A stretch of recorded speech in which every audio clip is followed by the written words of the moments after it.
कि आज हमारे जेठानी से बहुत जम के झगड़ा हो गया है। तो आप लोगों को सुनाते हैं किस किस बात को लेके झगड़ा हुआ है।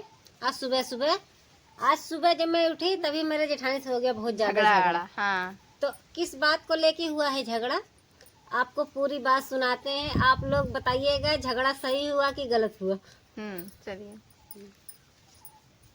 भोरही होई गवा झगड़वा मोर जेठानी से, भोरही होई गवा झगड़वा मोर जेठानी से, जेठानी से हो जेठानी से, भोरही होई गवा झगड़वा मोर जेठानी से, भोरही होई गवा झगड़वा मोर जेठानी से। जब मोरी जेठनी दुआरवा बटोराई, जब मोरी जेठनी दुआरवा बटोराई, कूड़वा बहावई मोर दुआरे पे, अरे कूड़वा बहावई मोर दुआरे पे।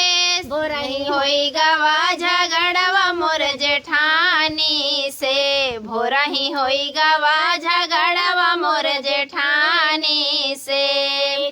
जब मोरी जेठनी पोछवा लगावाई, जब मोरी जेठनी पोछवा लगावा, छीटवा मारई मोर दुहारी के, अरे छीटवा मारई मोर मोहारी के। भोरही होई गवा झगड़वा मोर जेठानी से, भोरही होई गवा झगड़वा मोर जेठानी से। जब मोरी जेठनी बनावाई खानवा, जब मोरी जेठनी बनावाई खानवा, जूठ कांटा फेंकई मोर दुआरी पे, अरे जूठ कांटा फेंकई मोर दुआरी पे।